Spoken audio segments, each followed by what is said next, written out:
Good morning and welcome back to Grindhouse, where we drink coffee and talk about movies. My name is Shawn and today with my girlfriend and co-host Leah Diana, we will be winding back the reel to 1985, where after an odd new medical student arrives on campus, a dedicated local and his girlfriend become involved in a bizarre series of experiments centering around the reanimation of dead tissue in H.P. Lovecraft's Re-Animator. Let's get into it. Herbert West is at the top of his class in medical school. How can you teach such drivel? These people are here to learn, and you're closing their minds before they even have a chance. What are you? He's brilliant, but a little weird. I've broken the 6 to 12 minute barrier. I've conquered brain death. His experiments have always been unorthodox. It was dead. But lately, they're getting out of hand. And he's just made a discovery that could wake up the dead. Herbert West has effected reanimation in dead animal tissue. What are you thinking? How do you feel?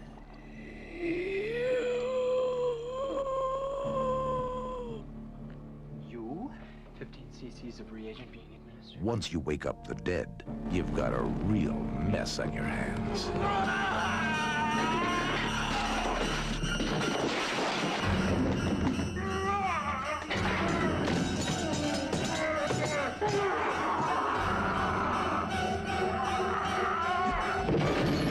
Herbert, you're insane! Now what happened? I had to kill him! He's dead? Not anymore.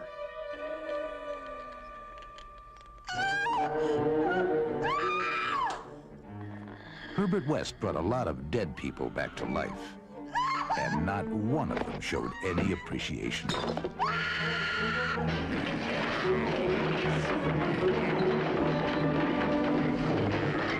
H.P. Lovecraft's classic tale of horror, Re-Animator.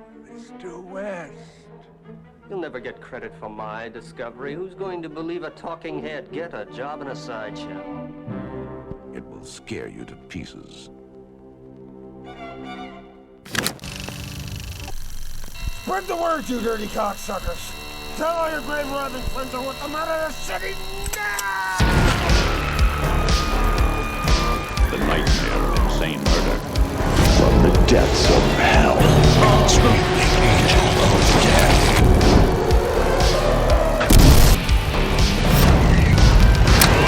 Only at the Grindhouse.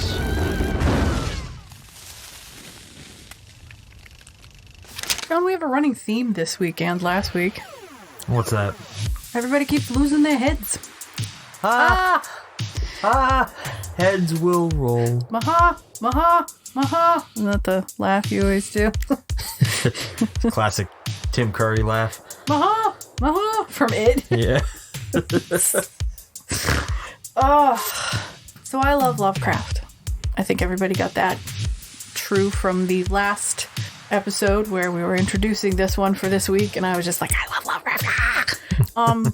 We've seen this one before. We have. And I have seen this one more times than I can count. He did not look at the TV for a good, 30, 40 minutes. And he was still doing the laughter at some parts. And I'm like, he knows exactly what parts are coming up. I had to only, kind of pay attention to this one because I knew I just need a refresher. So while we watched this, I read the cliff notes for the actual Lovecraft story. Ooh, okay. I actually haven't read the Lovecraft story for this. I always wanted to, but I always thought if I'm going to read it, I want to sit down with the actual written text and read it, and I don't have a copy and haven't found a copy yet. Well, it's a comic novella, so... Yeah. It was made for, the newspaper, which means it was, a 6-part series. Yeah, but it's been since collected in various versions of Lovecraft's printed work, and I just never bought a version that I liked, so I just haven't gotten a chance to read this yet. Do you think there is someone out there that has the original Providence Journal that this was posted in? Oh, almost guaranteed. It's got to be in somebody's archive of Lovecraft stuff. Yeah. I wonder if it was called the Providence Journal in the turn of the century. I mean, maybe. It's only recently that I think they dissolved the newspaper or only deliver on Sundays, and they're digital media only. And you still have to pay to view the website. Which is fucking stupid. Which is dumb, because I can get my news anywhere. But I guess in the age of digital media, where everybody has either Kindles or they do everything on their phone, they got to make money somehow. It's a shame that newspapers don't really exist anymore. I remember we're reading the funnies on Sundays. I mean, for God's sake, I work for a magazine. You work for a magazine that whenever I told everybody, hey, you know, Shawn works for this magazine, they went, they're still alive? Yeah, it's one of the last printed magazines that we really have around here, and it's not like, it's popular in certain circles. Like, you only see it in Providence. You do not see this anywhere else. Like, you see it coming out of like bars or like restaurants or little hot spots. I guarantee you, where we're going tonight, we're going out to dinner with some friends, we will see a copy of that newspaper there. In a place like that, I'd be a little surprised. Nah, I wouldn't. Just because, like, when you walk in, there's a hallway and there's all that advertisement stuff in there. So, but printed stuff is just, it is a dying art, which stinks. Not counting books or like graphic novel, graphic novel or manga. I tried to mix two words there. But you know, you don't get letters. You don't get postcards very much often. No, it's a very rare thing now. So now we get everything via digital media. And it was very interesting to read the Lovecraft story. It wasn't the whole story, it was a synopsis. But this follows that pretty closely. It seems that Dan does not exist, or exists only in the first novel, or the verse story, and he becomes the narrator very slowly. Yeah. Alan Halsey exists, but he only exists in two of the stories. And then the character that is Dr. Hill is Chapman Lee, who becomes the headless something. Yeah, they took a lot of liberties with this one. In fact, I think this exact movie, it doesn't play out anywhere near exactly like this in the story, as far as I know. No, but it's a modern retelling. Yeah. Which that one's the turn of the century of 1899 to 1900 to World War I, where Herbert West and the narrator are using battlefields to collect their corpses and do their experiments. Whereas this, he's a scientist? Is he a doctor or a scientist, Herbert West? Or is he just a crazy person? Technically a little bit of both, but I think he began as a medical student and just kind of delved went into nutty from there. Yeah, something a little beyond standard medical practices. But I will say that it follows it decently. It's not a perfect follow, but no. I mean, from what I was reading, that would be a great period piece with supernatural mixed into it, which is a lot of what Lovecraft stuff was, or is now. It's supernatural with a historic time kind of set it, like Into the Mouth of Madness, Call of Cthulhu, is it The Witch of Ipswich? Something of Ipswich. That was the last one. I don't remember that one. That I read, which I loved, the Ipswich one. It sucks I can't remember most of it. I just know I really liked it, and I read a couple of books of his, so. But this one I'd never heard of till you were like, oh, it's called H.P. Lovecraft's Re-Animator. I'm like, what? I've never heard of the story. A scientist bringing people back to life? Like, what? Because it's a lesser known of his works. But I am shocked, even watching this again, why this wasn't bigger in the 80s. I mean, now it's gone on to have a huge cult following. Huge. And it's probably one of the most celebrated, like, 80s horror films. Is this one of the most successful Lovecraft? I would say digital retellings? In the long run, I would say so. Yeah, because there's Into the Mouth of Madness, which has Sam Neill. So that one is inspired by Lovecraft, but it's not a Lovecraft story. Yeah. Technically. It's not very. There's a number of Cthulhu movies, but they're not very good. And that's actually a distinction that's really, I think, is important to note. there's Lovecraft films inspired, like, based on his works. Mm-hmm. And then there's films inspired by his works, which you would now call Lovecraftian horror. Yeah. Or cosmic horror. Yep. Basically anything cosmic horror is Lovecraftian. Mm. It's a whole different breed that is spawned off of the ideas that Lovecraft came up with, but they are not connected directly to any of his works. Yeah. We've got a couple. I know that I bought Color Out of Space. Color Out of Space. Color Out of Space. We still haven't touched that. That's with Nicolas Cage. What's another? I know we watched another. Is The Thing very, very loosely? No. It has nothing to do with Lovecraft, but it's Lovecraftian. Lovecraftian horror, yeah. Would you say Critters is a Lovecraftian? So... It's otherworldly. That's another distinction that has to be made. So, like, cosmic horror doesn't necessarily mean space or alien related. Cosmic horror is more about the idea of the unknowable terror. So you would think interdimensional. Interdimensional, something you cannot fathom, something you cannot completely comprehend. A lot of people kind of just take cosmic horror and Lovecraftian horror and just be like, oh, tentacle monsters or space horror. That's not true. No.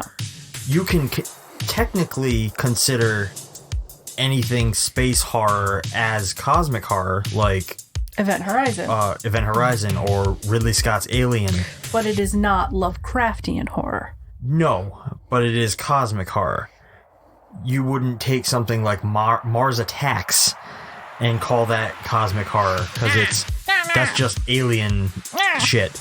Like, it's not. That's a comedy, but that's in our wheelhouse too, guys. Ugh.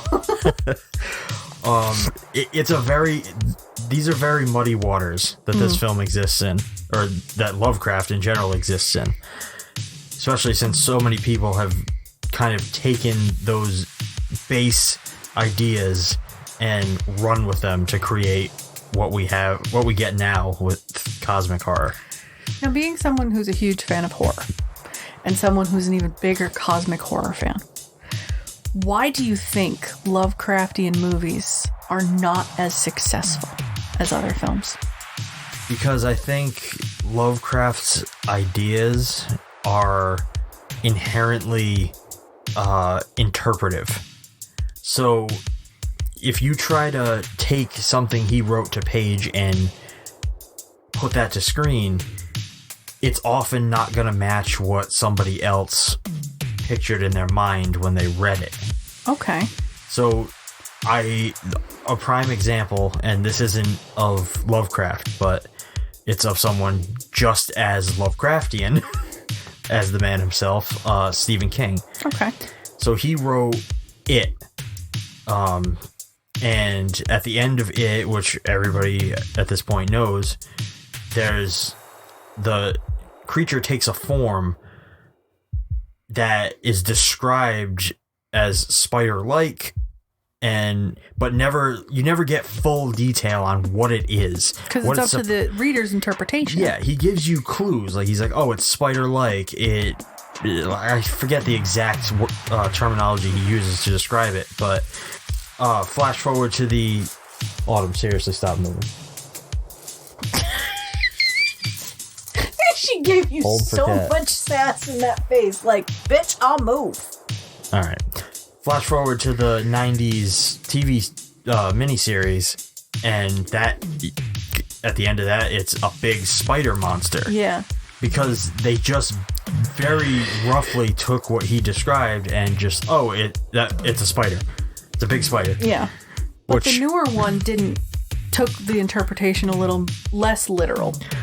Yeah, the newer adaptation took that, all right, it's spider-like, and they gave it, like, a bunch of legs, but then they took the idea of the clown and wove that in, so they created something of their own, which I think worked. Like, it was much more Lovecraftian than the 90s miniseries.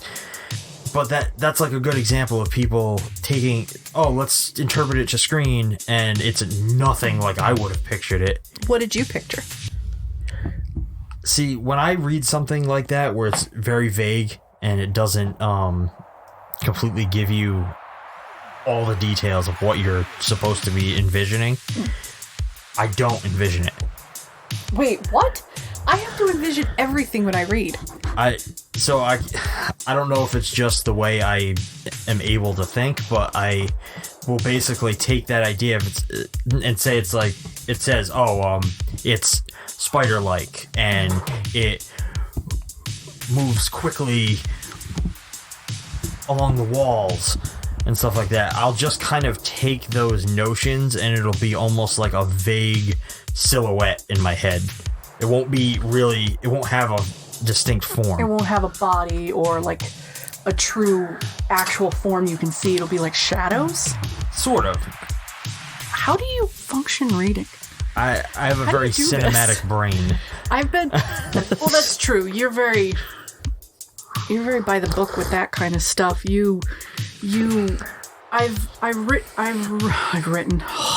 I've read one of your scripts cover to cover.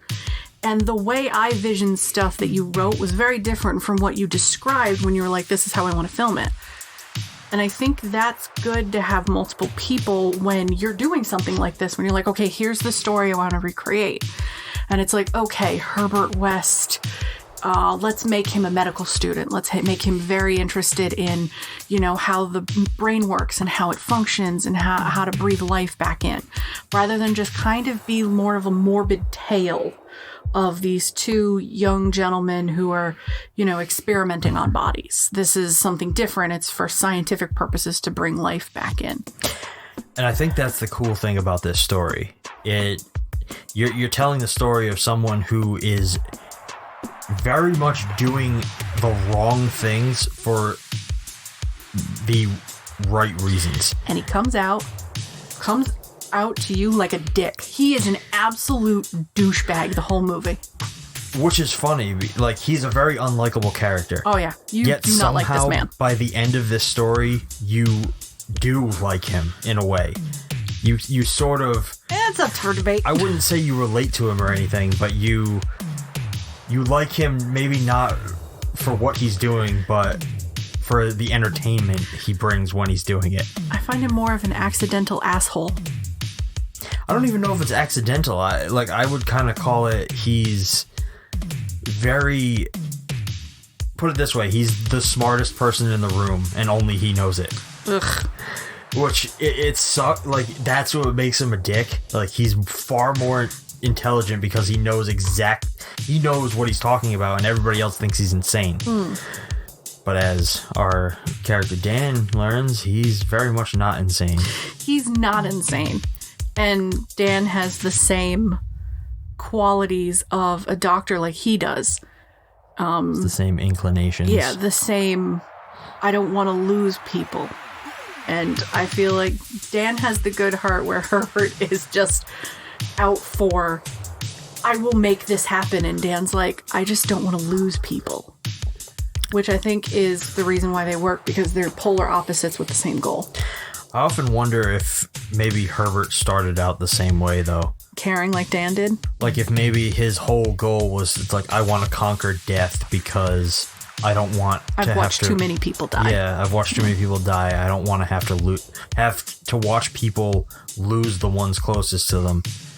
But then all the years of trying to make it work, which couldn't be very long because he is a very young doctor. He's not an old doctor. He's like, I would say, and I'm going by just what the actor looked like. This gentleman, Jeffrey Combs, yeah. I'd say like mid to late 20s. Yeah, which leans me more towards the idea that he followed the work of someone who was trying to do something that he was interested in, and he just came up with the solution. Yeah. And it kind of ate away at him. It sparked his passion for proving it. But ate away at his humanity. Oh, yes, for sure. So, now that we've asked some pretty insightful questions for the beginning of a podcast, very different from last week where we had to redo the episode. episode. Let's dive into the movie we just watched. All right. Well, this week, as we've already said, we watched H.P. Lovecraft's Re-Animator. This was a 1985 American comedy horror, loosely based on the 1922 Lovecraft serial novelette, not novel. This film was directed by Stuart Gordon, an infamous director in the horror field, basically because of this film. Oh, okay. Who co-wrote the screenplay with Dennis Paoli and William Norris. The film stars Bruce Abbott, Barbara Crampton, David Gale, Robert Sampson, and Jeffrey Combs. It was originally released on October 18th, 1985. Their budget was somewhere in the range of $900,000 to $1.3 million. And they brought in a box office of $2 million off of the release. This movie was released when I was a month and a half old. You didn't see it back then? Month and a half old. The only thing I was watching at a month and a half old were Patriots games, and there's photos of me watching Patriots games. That's an unfortunate upbringing. Look, my dad really likes football. I do not like football. Therefore, I don't watch football. I vaguely remember the 80s. I vaguely remember horror movies in the 80s. Obviously, I was never allowed to watch them like your family. Why not? Because my parents are normal. I watched Care Bears and frickin' Disney Channel mini goofy Disney movie shit. So, before we get into the play-by-play, because you could probably do the play-by-play in your sleep, I would like to touch upon the cast. Okay. Because in this cast, there's a couple of people you might know, and then there's the legend of Stream Queens, Miss Barbara Crampton. Oh, Barbara Crampton. Did you have a crush on Barbara Crampton when you were a child? I am not ashamed to say that I did. And you can see every part of this woman's body in this movie. You know what? I'm not ashamed to say that I still do. Barbara Crampton, even now, is a gorgeous fucking woman. I think she's, what, about 60 now? I don't know exactly. She is a beautiful woman at 60. She looks good. Barbara, you look great. You look gorgeous. Sensational. From a man that had a crush on you at the age of 3. Oh, yeah. Oh, yeah, buddy. What other films was Barbara in? I know she's been in huge films. She's done a lot. She was in this. She was in Stuart Gordon's next Lovecraft adaptation, From Beyond. Okay. She has... Oh, God. She's appeared in so many things. She's in Chopping Mall. Dude. She's in... Chopping Mall. She had a bit of a stint where she stopped acting for a while, I think just to live a life, kind of take a break, and very recently she's been in so many movies. Really? Oh my God, she's in the latest Puppet Master. She's in she did a movie with some of the guys that I worked with on Mind's Eye? Almost Human. Almost Human. Graham Skipper and I forget who else is in that one. The movie I'm thinking of is Beyond the Gates. Beyond the Gates. Yeah, that one, she has a small part in that, but she's great. She's in so much. I can't even list it all. I only learned about Barbara Crampton from the documentary. Which documentary? The one that we went through on Kickstarter or Indiegogo. Oh, In Search of Darkness. In Search of Darkness. We own 1, 2, and 3? We own currently 1 and 2. 3 is not releasing until December, and then it'll be shipped. But we did pre-order 3, right? Yes, yeah. I pre-ordered it.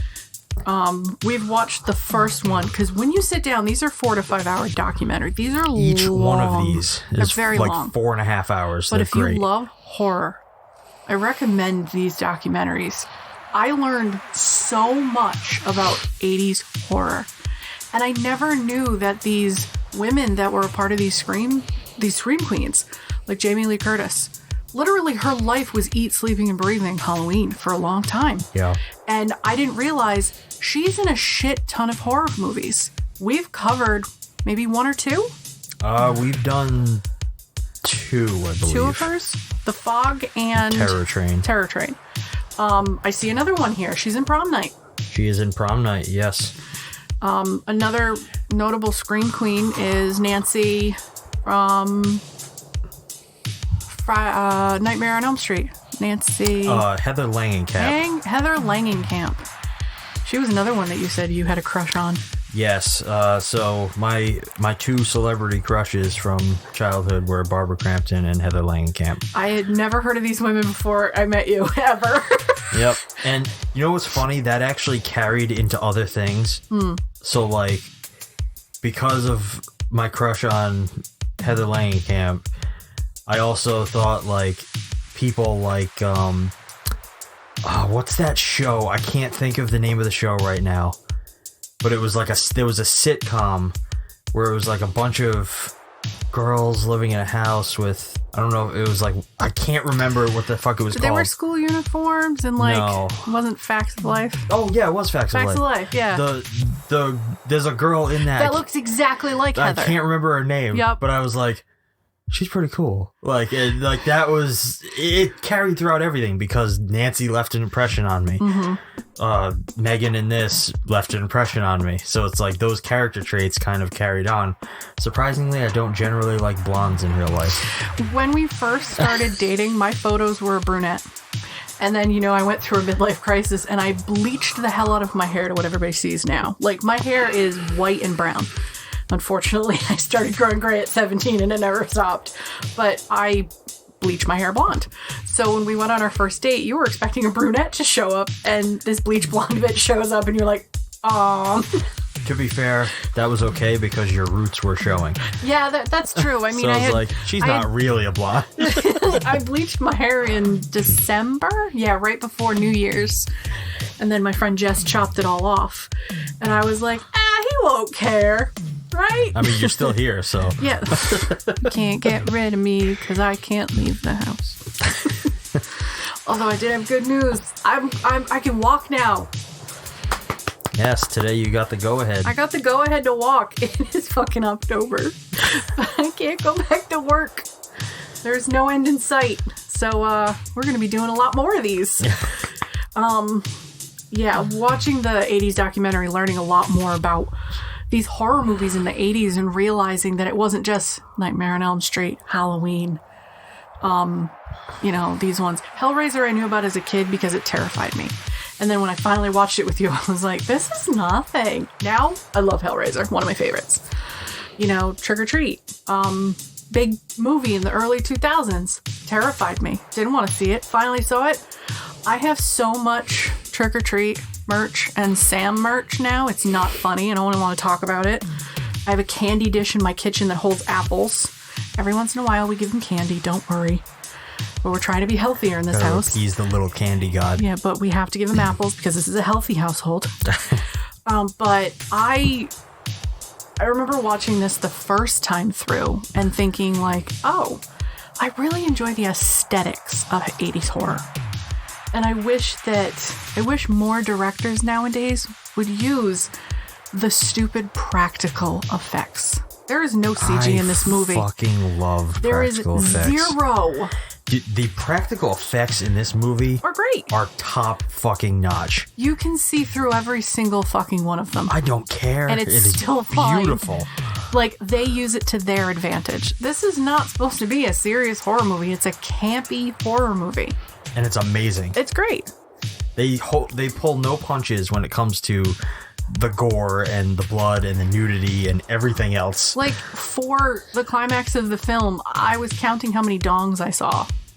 So much dick. There's so much dick in this movie. But I'm very happy to say they weren't like, look, there's a penis. It's more or less like, oh, there's a dead cadaver running around.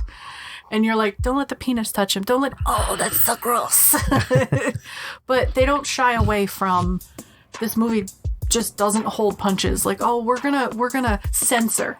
They were like, what we're already doing a movie about bringing people back from the dead. We're not censoring shit. No, and so like in all technicality, this probably could be considered a zombie movie. I wouldn't count this as a zombie movie. Yes, you have dead people coming back to life, but it's through some otherworldly means which is never fucking explained. Exactly. In a series of 3 films, almost 4 this is never entirely explained. Almost 4. The director and the writers had a 4th story ready, but they never got the go-ahead. No, I wanted to see that one so bad. I don't know what the other 2 are. I know the next one is called Bride of Re-Animator, and then what's the third one called? Beyond Re-Animator. Beyond Re-Animator. Then I was reading while I was kind of doing like looking at synopsis stuff and get kind of refresher that there was one, the director said it was on the table, it was in the works, and it just never took off. I believe that was House of Re-Animator. House of Re-Animator, which sounds like something that Rob Zombie could take and make it his bitch. Well, that one was supposed to take place like in the White House, and it was going to be this absolutely insane story, which from the so this movie set the template, this first film, for just a crazy over-the-top movie. It could have been its own franchise, this fucking film. These movies get crazier as they go on.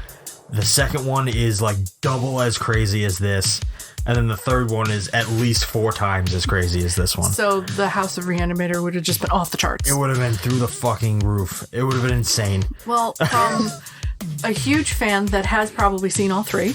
I have. And a fan who's only seen the first one and still loves it. I think you should just do the 4th one. It's the day and age. Just do it. The problem is, as far as I know, and I only know this because I have a direct connection. Damn. So let me tell that story. So when I first started working on the movie Mind's Eye, it was still in pre-production. I joined that very early on as I was going to do behind the scenes for everything. Mm-hmm. So one of the discussions that I was privy to taking place was that director Joe Begos was actually interested in hiring Jeffrey Combs to play the villain in that movie. Oh. But Jeffrey Combs, because he had known him through Graham Skipper, who's the lead in that film and Almost Human. He did Re-Animator the musical, playing Herbert West. Oh, cool. Which was also, I believe, done through Stuart Gordon. So Joe worked for Stuart Gordon for a while before he passed away, unfortunately.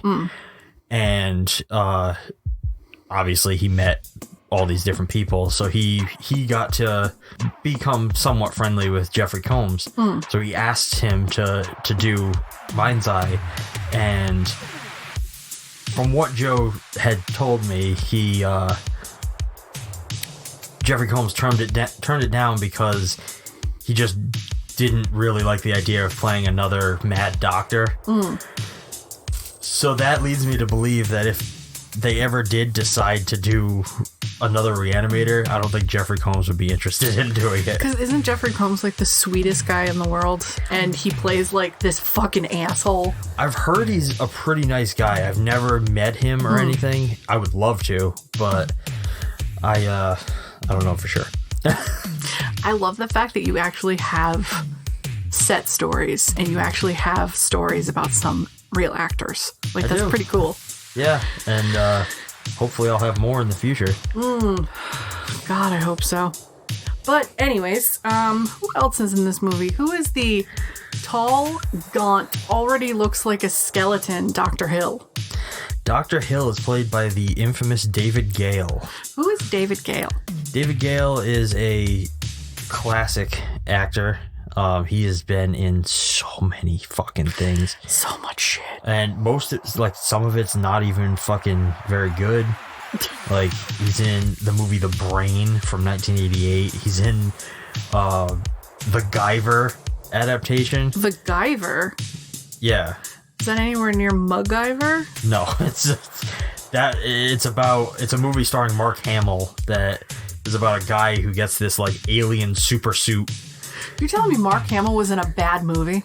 Mark Hamill's in a lot of bad movies. Oh, Mark, I need these movies. And they all fall into our wheelhouse. Oh, God. Give me Bad Skywalker any day. But yeah, David Gale shows up in things like Dallas, the TV series. Was he ever in Dynasty? No, I don't think so. He was in LA Law. He was a very big actor until he passed away. The only thing that I know, he didn't pass away very long after this movie was done. No, he passed away in the 90s. Yeah, this was towards the end of his career, unfortunately. He is gaunt, high cheekbones. I mean, it seems my phone is dead, so I'm charging it. So I can't look shit up. I'm assuming that this man probably was very good looking in his 20s. Just from the structure of his face, I was like, oh, he looks kind of like Grand Moff Tarkin, but only taller. Yeah. That's what he looks like to me. And then he plays this fucking role so goddamn well. And I want to know where his head was at for that last scene where... Oh, we'll get into that. We'll get to that last scene, but I want to know what okay, this is what you're going to do. And he's just going, what? I actually have a couple of stories I can recount about that. Really? But we'll talk about it when we get to that point. Well, I say, let's get into this bitch. You want to talk about the rest of the cast? I mean, what other cast is there? There's Dan, who's just, honestly, I have to say, Dan's very unrelatable to me. Really? He falls in the background to me. I mean, I think that's by design. He's meant to be the person that we can... He's a mouse to fall me. into his shoes. I mean, I don't even fall into his shoes. I think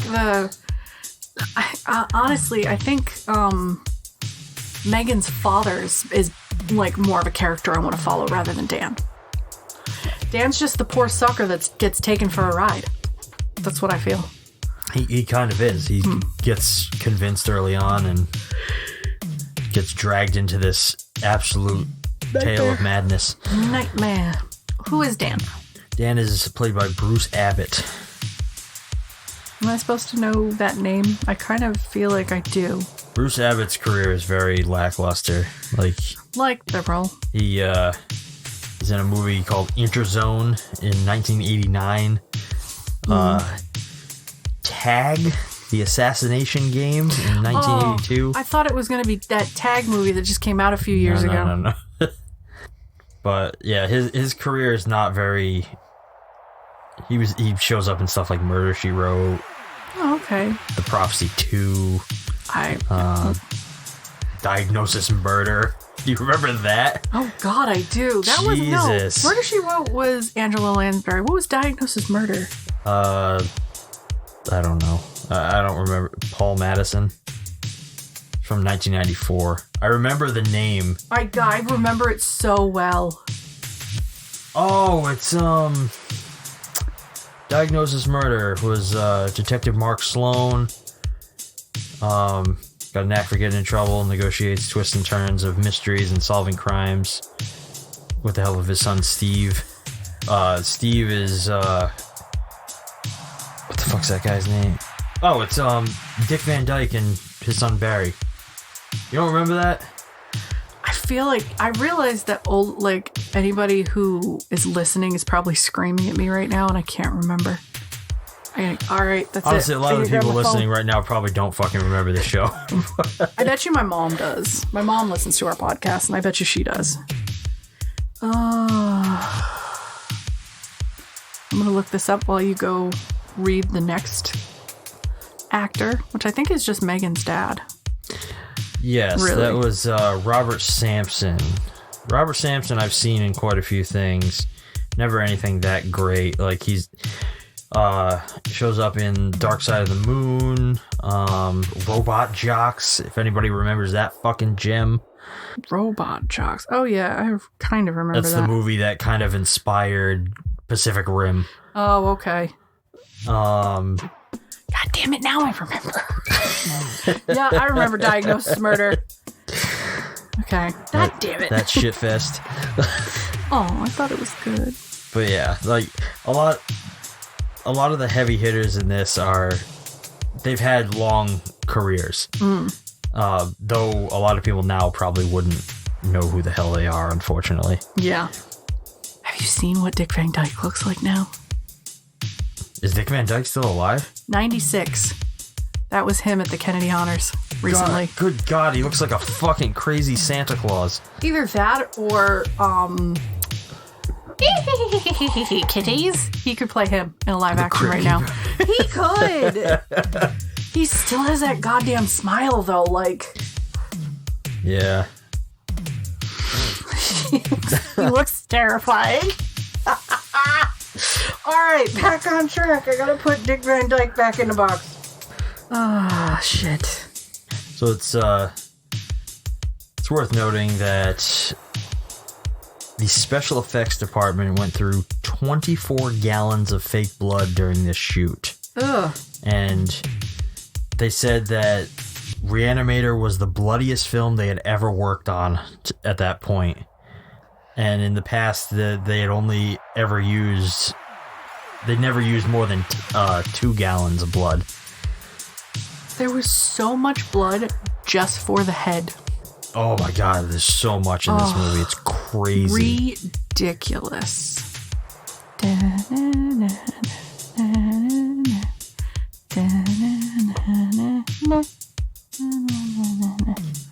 Should we go into it? Much like how much fake blood there is, shall we go into how much bullshit this movie is? I don't think this movie's bullshit at all. The plot is insane.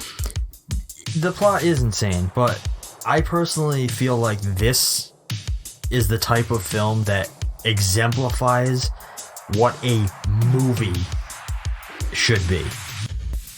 Which means it gives you a cohesive, not overly complicated story, and a fun fucking ride. Like, okay. It gives you interesting characters, a fairly non-complex story, and it's just fun to watch. Like, that is what a movie should be. If we're talking about films, okay, because I believe there's a difference between a film and a movie. Okay. Like, Marvel movies are movies. They're epic. They're huge. But they're movies. They give you good characters. They're not super complicated, and they're fun to watch. Things like The Godfather or Taxi Driver. Those are films. Are films because they're complicated. They're very driven by the art. Re-Animator is a fucking movie. It's a movie. It is just an amazing time. You could try and analyze this, but it's pretty cut and dry. Very, very cut and dry. I agree. Just dive into the breakdown. Did you want to transition me there? How do you want me to transition you there? I'll figure it out. Breakdown. And this movie begins at an institution in Germany where we find Herbert West discovered with blood on his hands. Yeah. And I guess he says one of the most infamous lines in the movie. He does. So essentially we start off and we see, I believe it's a couple of other professors, and they're with security or the police, and they bust down this door and find Herbert West over Dr. Gruber, who is convulsing on the floor, and they pull West off of him, and one of the doctors is like, he falls limp, and one of the doctors is like, oh no, he gets up and his like eyes explode. Yeah, his eyes explode and he's bleeding through every orifice. Which, by the way, that bladder effect on his eyes is fucking awesome. Oh. They're like pulsing and shit before they just erupt in blood. Buckle up, kids. That never ends. No, it's they start us off strong here. Ugh. But he falls to the ground dead, and the lady is just like, you killed him. And Herbert's like, I did not. I gave him life. Oh, God. Which is a very Frankenstein thing to say. This feels very, very loosely, like loosely blowing in the wind kind of Frankenstein-esque, but it's not. This is, well, in a lot of ways, this story is very Frankenstein. Like they're both about the same thing. It's like a man obsessed with the idea of bringing the dead back to life or creating life. And we're just modernizing it, really. From this scene, we jump right into our opening credits, which introduces us to the infamous Re-Animator theme. Very, very reminiscent of Psycho, as what I read. Yes, there's a lot of debate surrounding this theme because it is the composer of this movie. I forget who did the score for this. Let me see if I can just look at it quick. Oh, Richard Band. He was cited as saying that the theme for this movie was meant to be an homage to Bernard Herrmann's Psycho score. Yeah. But if you listen to the two side by side, which I have, they are the exact same musical composition, note for note. And it's not like it's hidden, because when I first heard it, I just kind of looked at you and went, this sounds really familiar. And you go, yeah, it does. And I'm just like, why does it sound so like it's like right there? Because they just ripped it off and called it an homage. Sadly, this was made back in the day where you could get away with that. Yeah, I mean, I don't like the fact that you can just get away with it. Like, oh no, it's fine. Like, no, it really it sucks, guys. You can't now. No, you cannot. But this theme is accompanied by this really beautiful credit sequence where we're seeing like these colorful renditions of like images from anatomy books. Yes, those are really cool. And it's really well put together. It's always been one of the most memorable credit sequences to me. Like, and I've even replicated it to some degree in one of my short films, two of my short films actually. Oh, we're gonna talk about those. Why are we gonna talk about those? Because you love this film so much, you made your own film out of this. I made two, yes. And what are the titles? So back in the days after high school, I made a couple of movies in homage to Re-Animator called Inanimate and Beyond Inanimate. And I assume you want me to tell them what these are about. So the idea, it was pretty straightforward. I was ripping off Re-Animator, and I never claimed not to be. The idea was I wanted to make them about a scientist or a pseudoscientist, a guy who was obsessed with the idea of bringing inanimate objects to life. And his test subjects were teddy bears, because what kid wouldn't want a living teddy bear? Personally, I stand by it. It was fun as hell to make. It is. So I love watching it. I love it. And you only have two of them left. One is the one from Beyond Re-Animator, which is burnt Beyond Inanimate, which is burnt and beat to shit and very fragile. Yes. And you have one over here in the archive. I have one that's completely untouched. It's the original bear that we used, and yeah, it's just a remnant from days past, my early days of filmmaking. And I don't know, like, I have been shit on for doing those movies. Who shit on you? I won't name names, but I know who shit on you, right? People have shit on me for making them because it's like, oh, you're just ripping off Re-Animator. Yes, but I'm having fun making movies. Like, that's why I made them, to have fun. Isn't that what fair use really is? Like, yeah, it's kind of loosely what fair use is. Like, yes, it's the same thing, but it's having fun with it. Like, you're not claiming the material. Like, this isn't mine. This is Re-Animator. This is Lovecraft. But it's just fun. It is a great fun movie, and I think one of my favorite scenes is our friend Andy outside doing something. I forget what it is. And he still Comes has out of a bulkhead with a gas can. Yep. And he still has that fucking Andy grin. And I'm like, you're in a movie. Don't do the... That man can't stop smiling no matter what. I've never seen it's that impossible. man. I've never seen that man upset. And I've known him for When he's just 5 sitting years. on the couch, completely zoned out, he has a smile on his He's face. like, It's just permanently ingrained in his skin. Andy, if you ever listen to this, we know you're not. We know we'll find you. You're in your house on your fucking couch. If you ever do listen to this, we know that you're dead inside. Stop faking.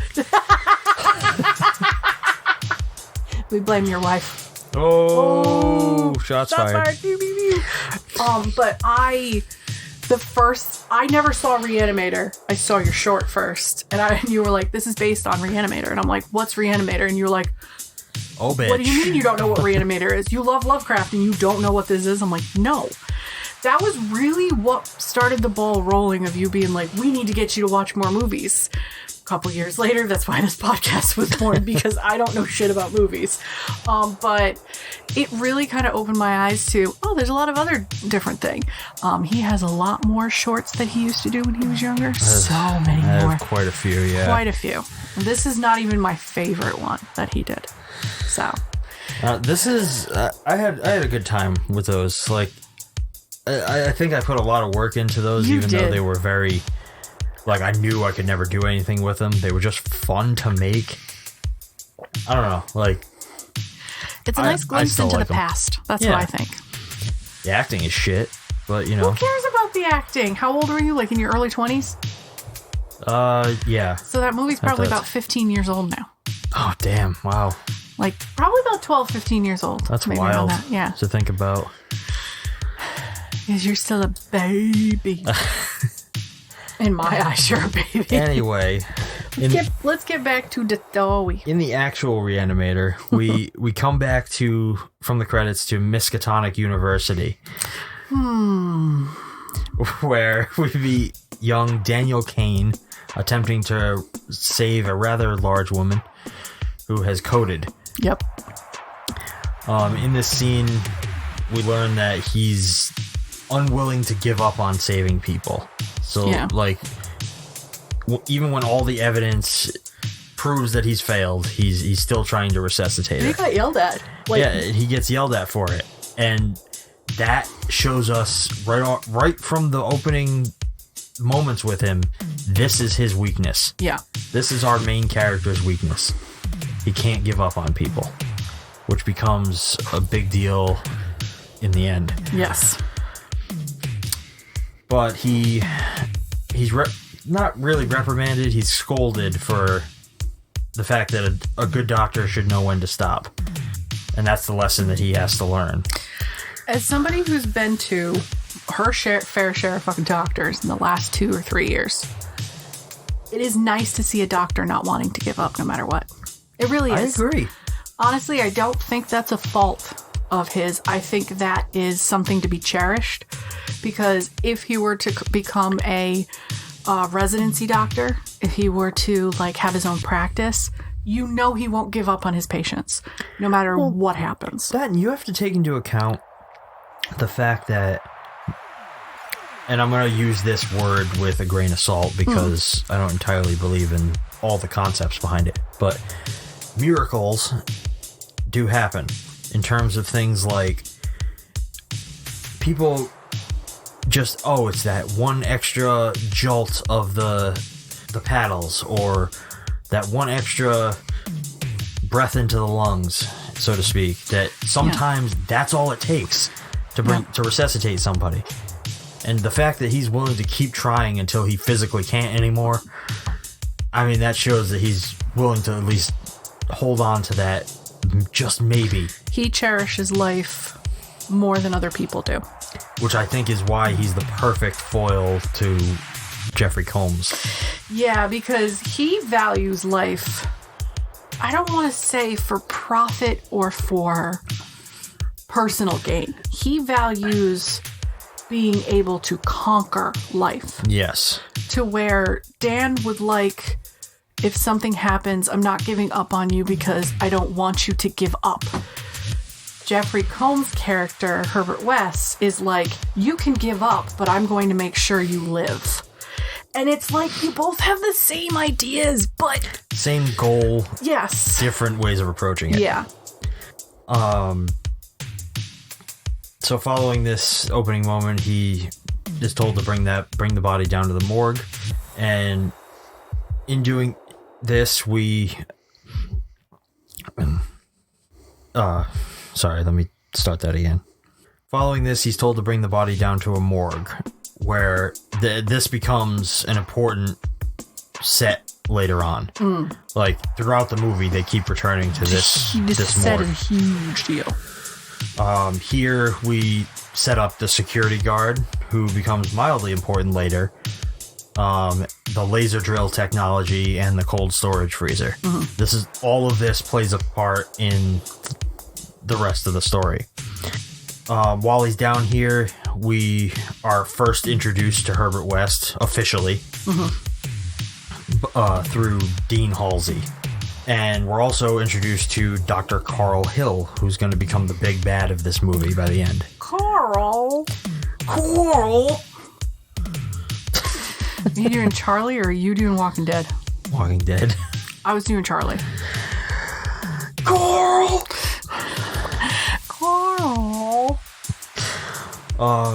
During this meeting, we immediately see West challenging Hill's intellect. So he's looking down on him and his work with an absolute disdain. Oh my god, he rips him a new one standing there. Absolutely up and down tears him. Immediately accusing him of plagiarism. Like, not even like, hi, nice to meet you, by the way. It is, you're drab, you're dribble, you've stolen this, you're terrible, fuck you. And I'm just like, whoa! Herbert! Yeah, it's pretty...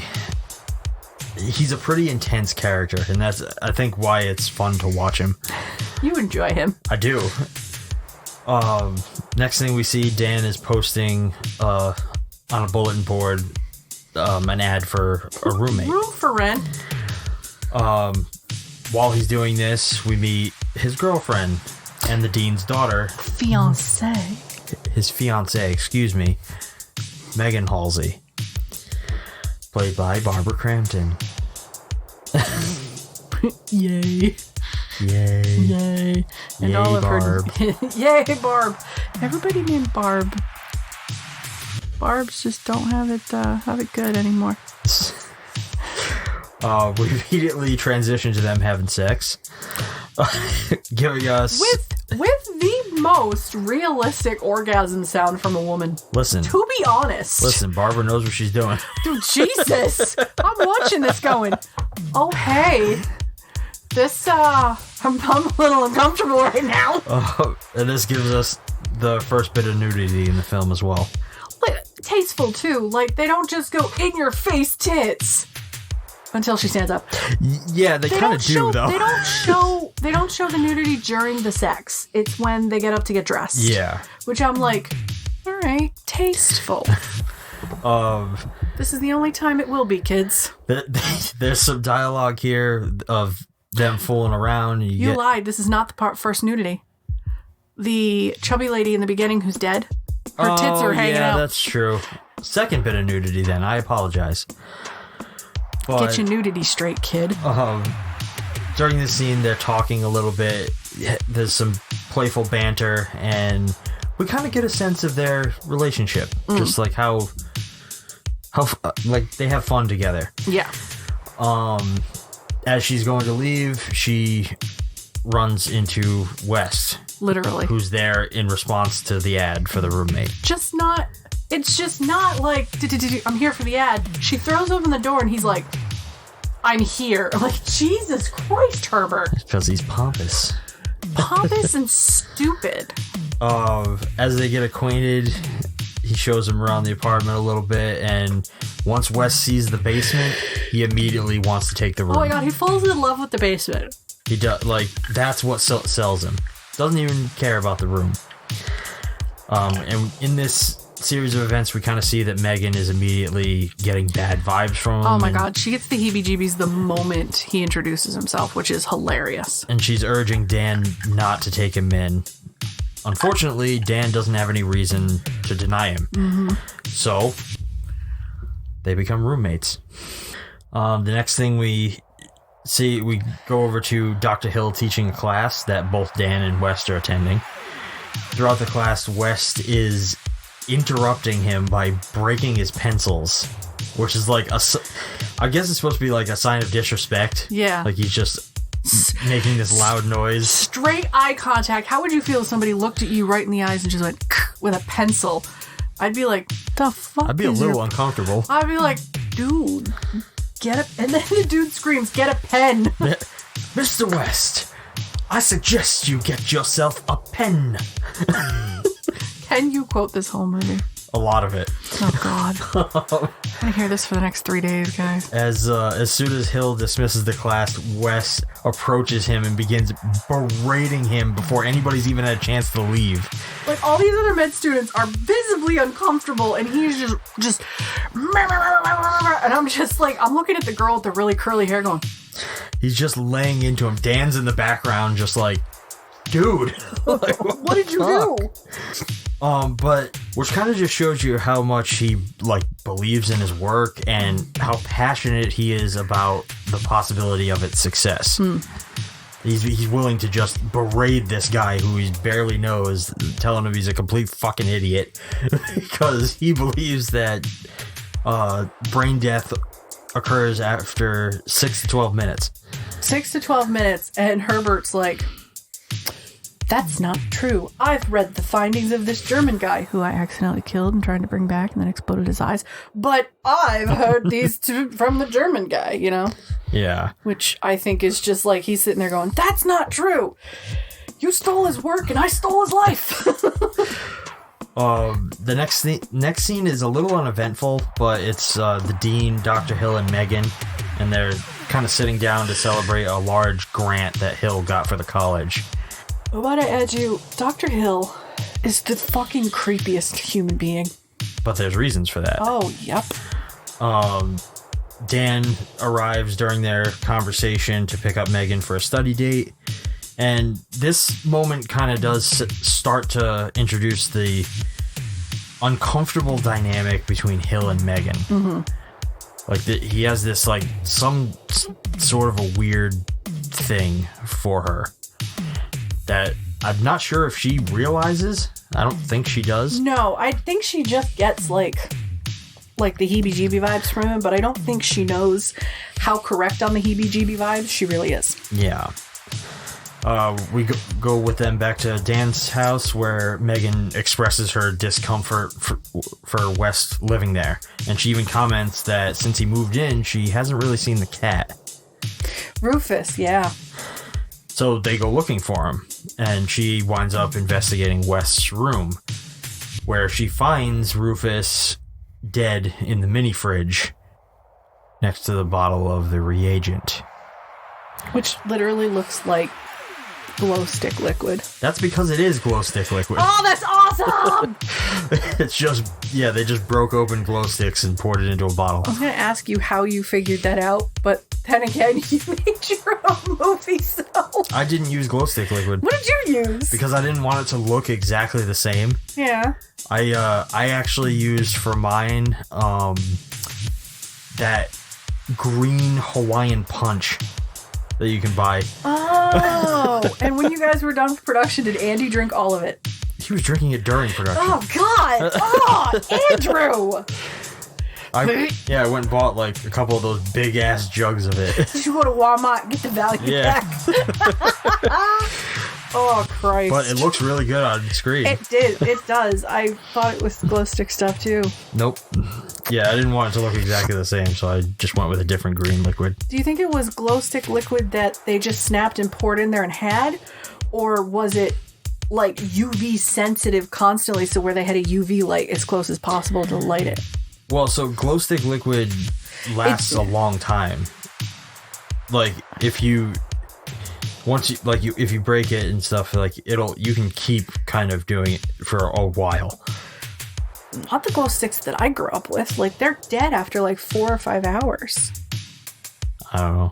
I don't know exactly how they did it. What industrial grade chemicals are they fucking using, man? No fucking clue. Damn. West returns home in the middle of this and finds Megan in his room, and they kind of have an argument where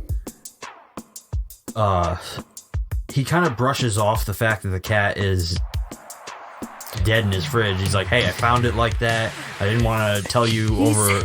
He says, oh, he got into the garbage and got his head stuck in a jar and suffocated. Did you want me to... I'm saying this. Did you want me to leave a note? Cat dead. Details later. I was like, yes, I would appreciate that note. Cat's dead. Details later. I'd have been like... I'm going to leave that note for you on the fridge. No. Which one? Especially since we have a cat that looks exactly like Rufus. She just covered her eyes. I hope you know that. No. She's sleeping like, no. I was going to say, which cat? Because this is a saint. The devil is over there by the window.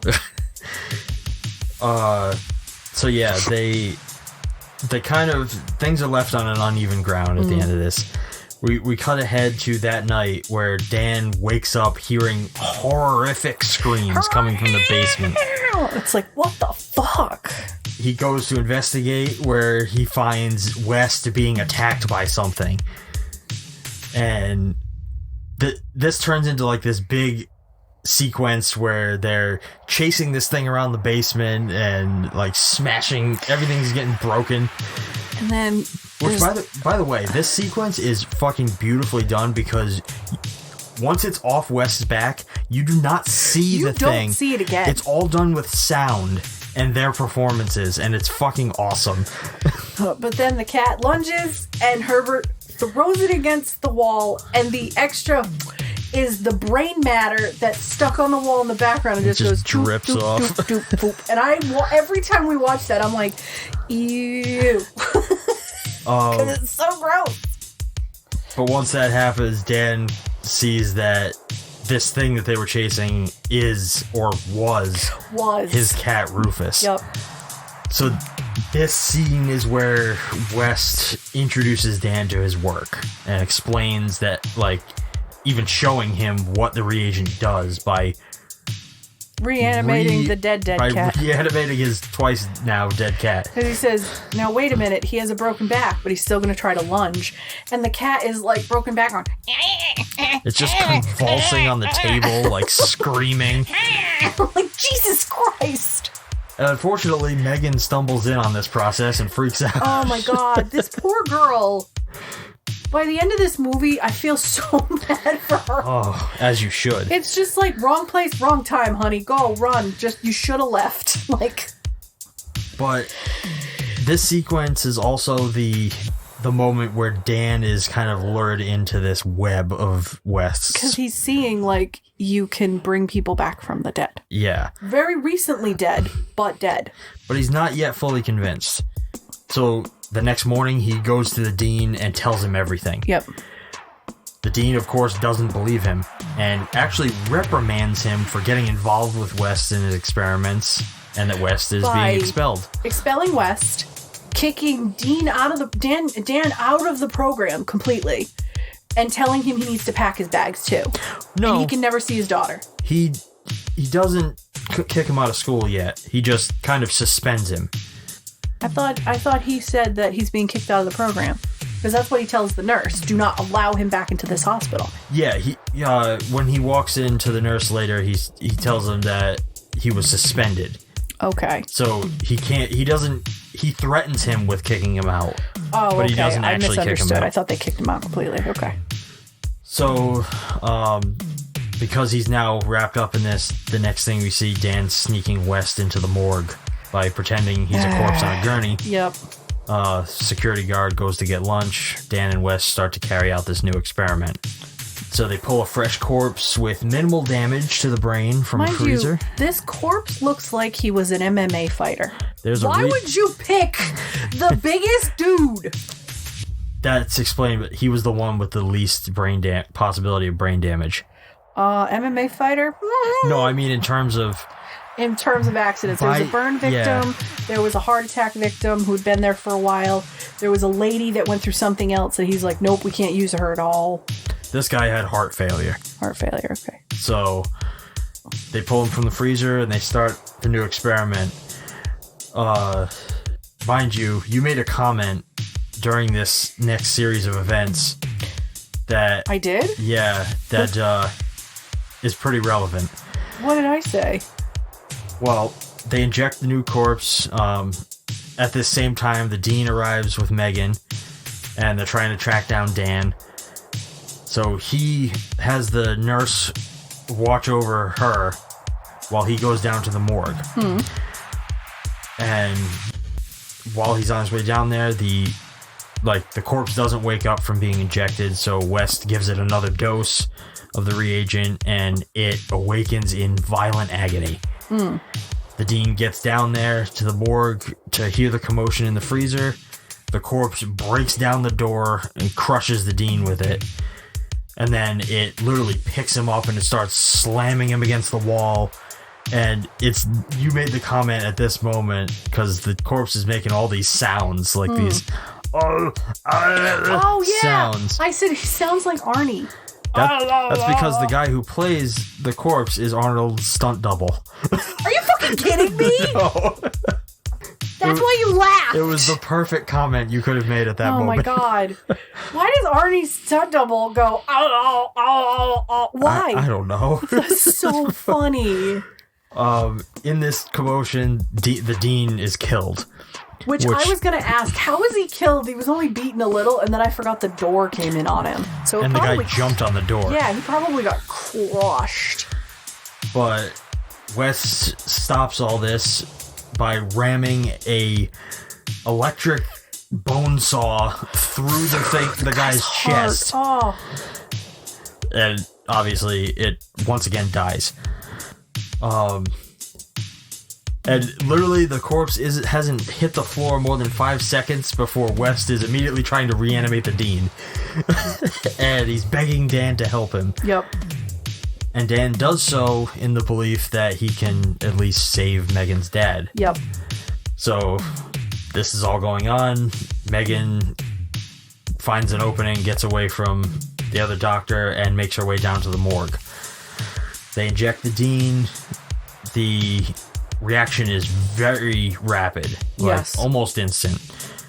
And I believe this to be due to the freshness of the body. But he doesn't retain his intelligence.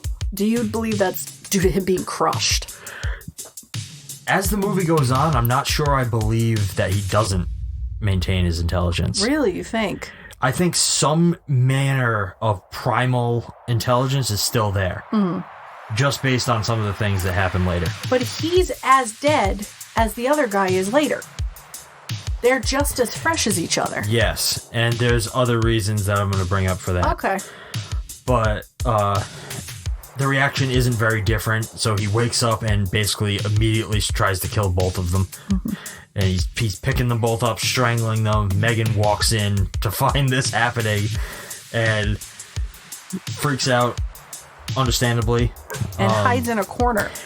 Yes, and that's one of the points I'm making here. Is his daughter is still a trigger point for him? I think she's able to get reactions out of him still, like human instinctual reactions. So she tells him to stop, and he immediately drops them both and goes and cowers in a corner. And the guard shows back up, and West is trying to explain it away, that the dean came in and he freaked out and he was berating them and he grabbed a bone saw and mutilated the body, and it makes no fucking sense whatsoever. It's like, Herbert, stop talking. Just stop. But we kind of jump ahead from here and see that Dr. Hill now has the dean in a padded room, and he's promising Megan that he's going to find out what happened to him, but he needs her consent to perform, I forget what kind of a surgery it was, exploratory surgery. On the frontal lobe, to see if there's any brain activity. To determine the cause of what happened. And this is the first real scene where we get that weird rapey fascination that Hill has with Megan. Mm-hmm. It feels super uncomfortable, their whole conversation. And he's like a little too touchy-feely. Yeah, and he goes into detail. He's like, well, what I'm going to do. And she's like, please stop. And he looks hurt by her saying that. Like, what do you mean you don't want me to explain this? Like, no, it's fine. She then returns home to find Dan waiting for her. And Dan's trying to explain what happened. And he's trying to tell her, like, your father's not crazy. He's dead. Yeah. Like... Basically, like, West's serum works, like, he's not alive anymore. And she's distraught. She like, doesn't want to hear it. We cut away from them to West. He's in his basement, and he's being confronted by Dr. Hill. Mm-hmm. And Dr. Hill is basically there to threaten him and blackmail him for his reagent. Like, which brings it all around to Herbert had a point to saying you stole that other doctor's material, because he really did. Yeah, he's a plagiarist. He plagiarized it. And I even looked at you going, did he just say my experiment? No, you had nothing to do with this. Stop. What is wrong with you? No, he's profiting off the work of others. Yeah. And West shows him what the serum can do. And this kind of distracts him just long enough for West to pick up a shovel and murder him in spectacular fashion. It was beautiful. He hits him over the head, knocks him to the floor, and then decapitates him with the spade. Oh my god. It was like... Or actually, I don't think it was a spade. I think it was a flat shovel. It was a full-on flat shovel, but it was just one of those moments where, like, what are you doing that shovel? The beauty of this moment, for me, is as he's got him pinned to the ground with the shovel in his neck, like right before he does the severing of his head, he looks at him in the eyes and he says, plagiarist. And I almost wonder if that was like Stuart Gordon making a commentary on like, this is what fucking people who plagiarize other artists deserve. Because in a way, I can agree that it's fucking shitty to steal somebody else's work. Aren't you making a movie about a man who wrote a story years ago? Huh? Okay. So I might be making a stretch, but wouldn't adapting something into a movie from a story years ago, isn't that a form of plagiarism? Not really. No. So plagiarism is when you steal somebody else's work without their knowledge or consent. So is it because it says H.P. Lovecraft's Re-Animator at the beginning? Does that stray away from the plagiarism route? I mean, technically, because you're adapting their work into a different medium. I always had a rough time with that, because obviously you could have a movie like Halloween, and then you could have fans make other Halloween movies, and other people make the same Halloween movie but different. And I've always had a hard time being like, isn't there only allowed to be one? Like, isn't there only allowed to be just one story? Like, how can all of these exist? Oh, did I make you think? Oh, shit. That's not what this podcast is about. What, thinking? We don't think here. There's no thinking. We just verbal diarrhea into microphones. And play with our cat. But no, long story short, it's not technically plagiarism. Okay. You okay there, bud? Yeah, I had to find where I was. So then West then decides that it's a good idea to inject. This is where I think he's a fucking dumbass. So he injects the serum into both Hill's head and his body separately. If he just did it in the fucking head, it would have made sense. It would have, but he did both. It also doesn't. This is like the big plot hole for me, technically. At least up until this point, we are told that you have to inject the serum into the brainstem. Yep. Which is where he's injecting it into all these bodies. If he severed the head, the brainstem wouldn't be in the body. But I guess technically,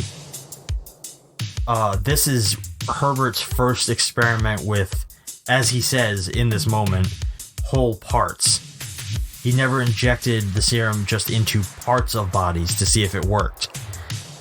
So the head would make sense to me. The brainstem would still be there. But now he's trying it on just a body part, which is the rest of the body. And that actually becomes very important in the second movie. Okay. So this moment kind of is where the entire second movie branches off of. There's so much more in that it gets crazy. But with, the last couple of days where you're injecting shit into other animals and humans, and they go fucking apeshit, wouldn't you think injecting into a body without a head might be a bad fucking idea?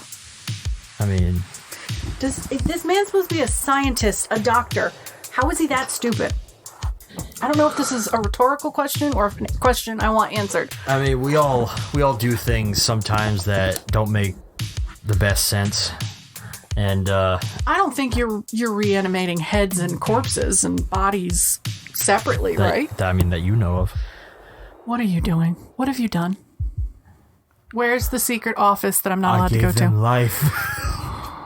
Are my cats really dead? That explains. This one might be. That explains Autumn. That's why she won't let us sleep at night. Fucking 4:30 in the morning. Anyway, so this moment results in technically Herbert's first success with returning brain function. As Hill is able to speak, think, and as we see in a moment, even still control his severed body. Yeah, I don't. So we see Hill's body get up behind him, grab West, and slam him against the table, and it renders him unconscious. How? So, I'm gonna wait a little bit on my theory on that one. Okay. But, we then go over to Megan and Dan. They're exploring Hill's office. Mm-hmm. And she's kind of checking in on her dad. But Dan finds this sick little file that he has on Megan.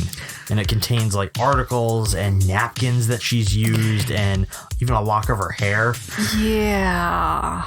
And so that's our confirmation that he has some kind of fucking sick obsession with her. When Megan goes in to see her father, she finds that Hill has lobotomized him with that laser technology that he apparently invented. Yeah. We come back to West, and he wakes up to find that his reagent has been stolen. Hill is nowhere to be found. All of his research notes are completely gone. All of his research is gone. Dan comes back while he's freaking out, and he kind of explains to Dan what happened and that he killed him and brought him back. And Dan's like, "This has to stop. What are you doing?" We then come back to Hill's office to see him returning. And I want you to picture this, because this is where the movie really gets fucking wacky as all hell. Because you have this severed, this body with no head walking around carrying the head in a tray, and the head is talking to himself. Mm-hmm. It's so weird, but nobody has seen this. This body walking around without a head on campus. Just good morning, Jane. Good morning, Alan. What the fuck? He doesn't have a secretary that he passed. What is happening? But when he comes back here, it's kind of this little moment where he's collecting himself. He refills the tray with blood. With fresh blood, yeah. Which I guess somehow makes him feel better. And makes him talk better? I guess. But then he goes and talks to the dean through the two-way glass. And he's telling him that basically he needs him to come out now. And I think it's explained to us in passing, when Dan and West are talking to each other in the basement. that he lobotomized the dean so he'd be able to control him. What? Which comes into play during the big climax. It does, but did he develop telekinetic powers? So, alright, so that's a theory that actually I think stems from Stuart Gordon himself. From the reagent? No, so Stuart Gordon talks about in an interview that there's like this weird thing in the story where Hill has almost this like telepathic ability where like you see it a little bit in the scene where he's talking to Megan about what he has to do to her dad. And it's like he's almost trying to like hypnotize her. Like he stares directly into her eyes and he's like, this is what I have to do. Like he's like trying to lure her. So you almost get this sense, especially through this scene, because the way they shoot it, the dean is looking into the glass and it like the glass suddenly becomes transparent and you can see Hill on the other side. Yeah, I saw that. It's like he's hypnotizing him with his eyes. So they almost gave him like this weird hypnotic supernatural ability, which they don't talk about at all. It's just kind of there. It just happens and you're just kind of like... Which, I don't know, I think it's kind of cool. It's interesting. It's different. I have to say, this is the first time where I'm going to be like, I call bullshit. I mean, you're allowed. Like, how can you sit there and be like, this man had some sort of, like, psycho ability? Okay, fine, whatever. And I said psycho, not psychic. He's a fucking creep who believes that he can manipulate people. Yeah. So now you've had your head severed from your body and you were injected with mysterious glowing goo that has brought you back to life. And now, because you've lobotomized or taken away the frontal lobe of people's brains, you can control them?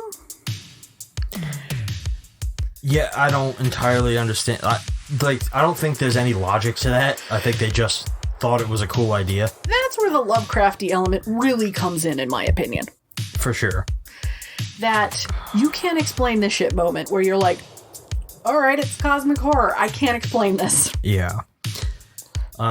So Hill then goes to the morgue. And this scene is hilarious because he puts like the fake anatomy head on his shoulders and is walking, like sneaking through the hall. With his head in a bag that is bleeding. With his head in a bag, it's bleeding everywhere. And the security guard nearly catches him. Because his ear falls off. Yeah. But... Hill, is that you? Of course it's me. He gets into the morgue. He starts working on some of the other corpses. Dan goes to see Megan to see if she's okay. They have this kind of moment where she tells him he should just go away. He should leave and go to another school and just forget about everything. But there's also this cool part of this conversation where she's like, I want to hate you so bad. I want to hate you for what you've done, but I can't. So it's like you see that she is in love with him. Yeah. Like it's not just like a, romantic fling or anything like that. And in the middle of this conversation, our reanimated Halsey comes breaking through the door and he knocks Dan out and steals his own girlfriend. Steals his own daughter. Kidnaps Megan. And Halsey brings her back to the morgue where he rips off her clothes. In front of her dad. Halsey rips off her clothes. Her dad rips off her clothes and then stands by while Atlas starts to tongue fuck her. No, not quite yet. So I stand by what I say. At first he's Go ahead, graphic detail. At first he speaks his monologue as the villain. He speaks a whole monologue, like, so Halsey tears off her clothes and like Hill's body, mind you, they're still separated. Hill's body starts to grope her. Fondle her like her boob, like he's a 12-year-old boy with the first pair of boobs, like, and knock her. It's like, it's awkward. And she wakes up during this they had strapped her down. She wakes up during this. She gets out of one of the straps, knocks the dummy head off of the body. She's understandably flipping the fuck freaking out. And this is kind of where Hill is like at his worst. So he's like kissing her all over. No, I want detail. I'm not done. You need to describe this because this is almost as bad as the movie that you were on. Well, he's kissing her like on her face, on her neck, and then like on her with breast. Blood dripping out of his mouth like he's a vampire. There's blood running leaving blood all over her. And then we get what I forget who first said it, but Stuart Gordon describes as the first ever visual pun. The head gives head. So, Barbara Crampton doesn't have a penis, so that doesn't make sense. It's still head. It's just I don't think that's head. That's it's just gone down. No, it can still be called that. Regardless, Hill's kissing down her body, so you can get where I'm going here. He gets to between her legs, and he goes to, follow through. And he's interrupted by West. Thank God, it's the only time West did something right. West comes into the room, and he starts kind of berating Hill. Giving his villain monologue. Distracting him long enough for Dan to sneak in and get Megan out of the restraints. Yes. Unfortunately, Hill has a backup plan. Hang on, I lost my place. Give me 1 sec. So suddenly, all the corpses in the room just jump to life, and they're all at Hill's control. Beck and call, yeah. He lobotomized all of them, so he can now control all of them. Oof. And they all start attacking West and Dan and Megan. And they try to hold down West. They drag him over to the table, they hold him down, and they're trying to lobotomize him with a laser drill. Alright. And this scene gets very chaotic. I took notes the best I possibly could. Yeah. But we then see that they're all trying to kill Megan. They're all like surrounding her. They're holding her, and her father comes up, and you think he's gonna attack her as well. But she's begging for her life, and something in him clicks over, and suddenly he starts fighting back against all the other ones. I need you guys to be reminded these are cadavers, so they are not clothed. They're all bare ass. Bare ass naked. All shapes, all sizes. We're talking dicks swinging in the wind. And I imagine it is very cold, so there's not much length to the penors, but they are there. These poor people, you can tell they're probably freezing. They are covered in cold stage blood.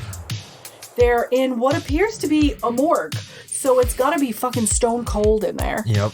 Oh my God, and I feel bad because how many takes do you think these scenes took? Oh, probably a lot. Like, these people are probably naked for like 2 days doing this whole scene. So since Halsey is now like somewhat coherent, aware, he's fighting back against all these other corpses.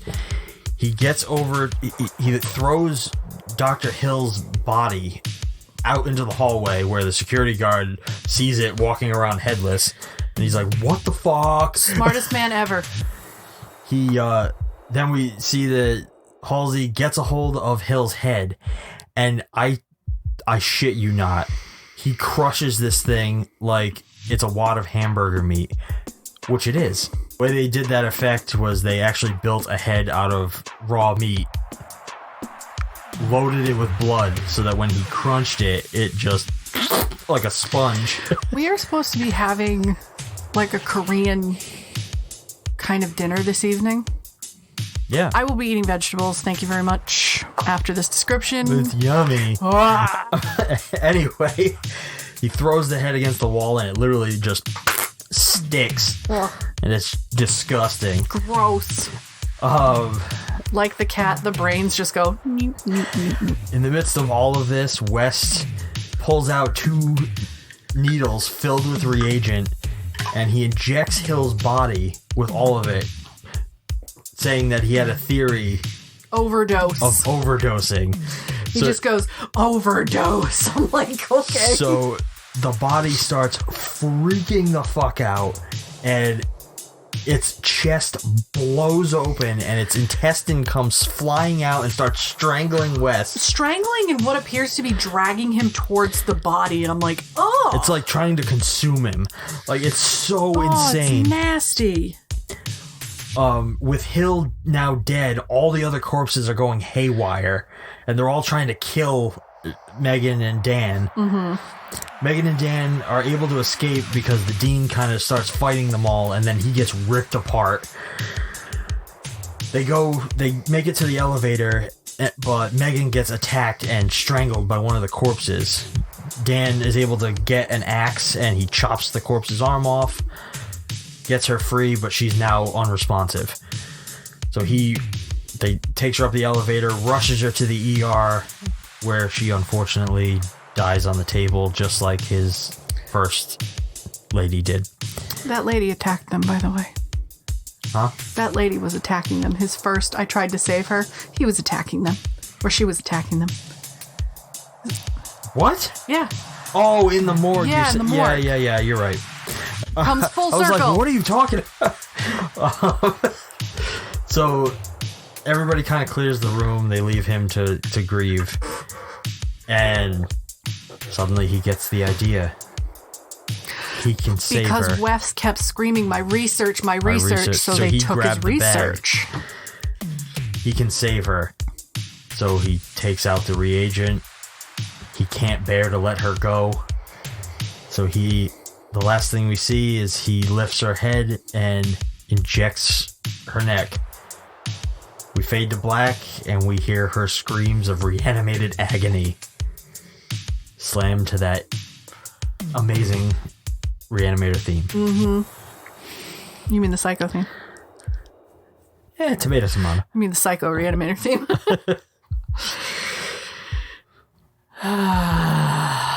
And that is Lovecraft's Re-Animator. Herbert West's Re-Animator. That sigh tells me you don't like the movie. I'll just get into the questions then. Why, you just want to get this over with that fast? No, this you just do you have any thoughts on the movie? Like closing thoughts before we get into it? No, we can get into it. It's All right, fine. let's get into it. Final overall thoughts about the film. I like this. But there are too many... Excuse me? I have a question. Like, there are too many moments like that for that. This is like the last movie. I like it. We put it on a rainy day. You're doing some stuff. But unfortunately, it doesn't keep my attention. He's making a big pouty face, guys. I like this. He loves this movie. Look at my favorite movies. Total opposite from yours. But I still like this movie. I don't think it keeps my attention because there are better stories out there. Okay, I don't disagree with you on that. This feels like something that you saw when you were younger, so it's a feel-good movie for you. Like, this is one of your feel-goods. Well, yeah, alright. So, for me, it definitely... this movie falls into that same category as things like Fright Night and Monster Squad, and... It's nostalgia for you. Well, it's not even just that. It has that same feel, that, like, kind of funny, overly crazy, like, very gory, like, type of movie. And it's like a monster movie to some degree. So, I don't know, like, I think I like those style of movies a lot, and we get very few of them. So when they do come along, it's always just awesome. They're like such a fun time to watch. You can do other things while you're watching them. You don't have to like super pay attention. It's definitely one that I love. I've always loved. It's the childhood favorite. I bet you'll never guess who showed me this one.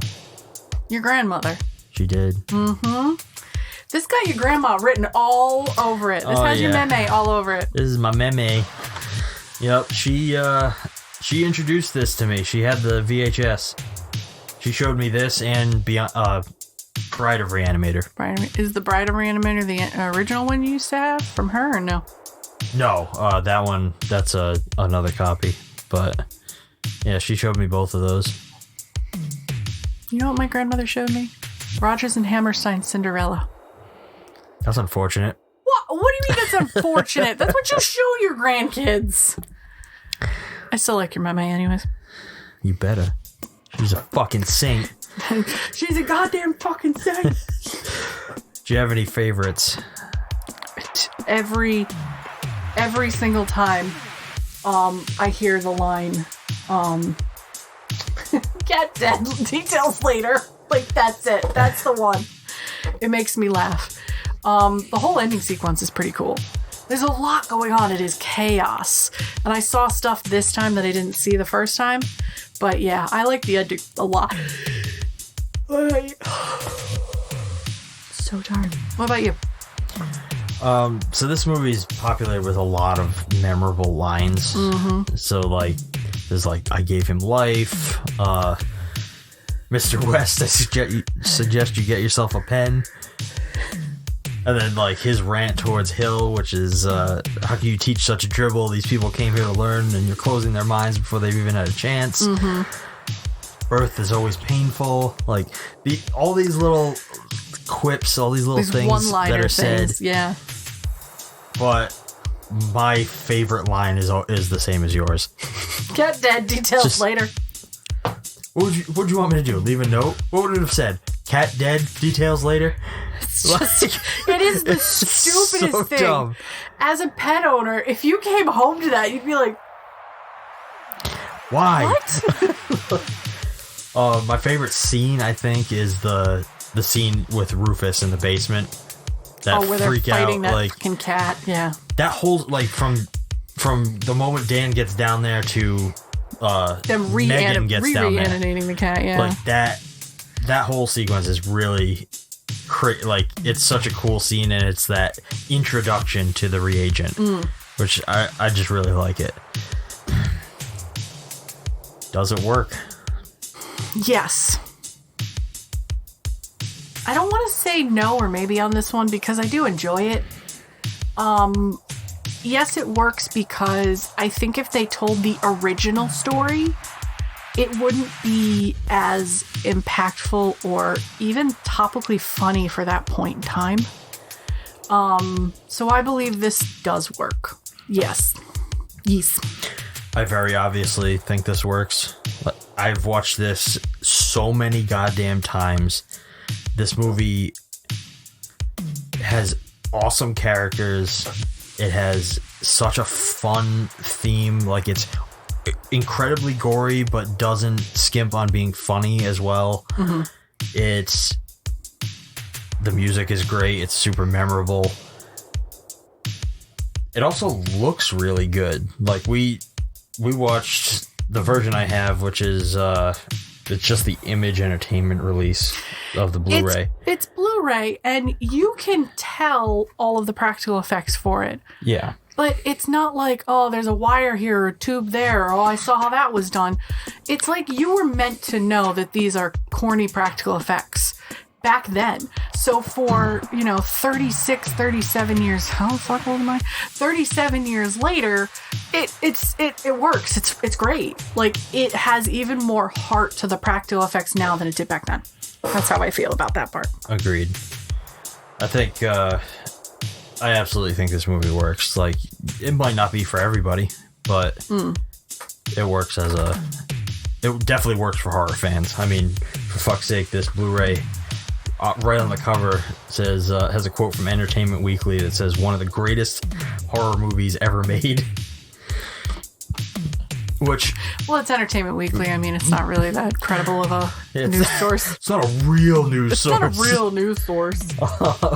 Would you recommend it? Yeah, oh god, yes, I would. This is a fun movie. This is a romp.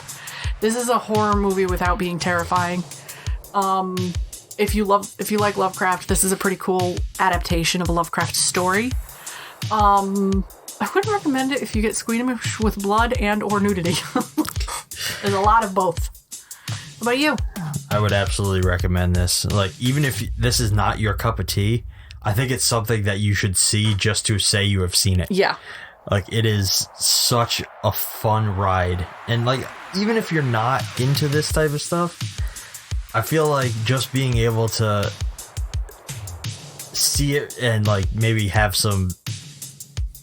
You can take away the funny moments or the moments that make you go, oh, God, what the fuck? Yeah, you're like, oh, Jesus Christ. I don't know. I think it's worth a watch. Yeah. I definitely recommend it. And I asked this next one with the fact that there are, including this, 3 sequels, three films in the series, a musical, a comic series, countless other adaptations of the Herbert West character and story. How would you make this today?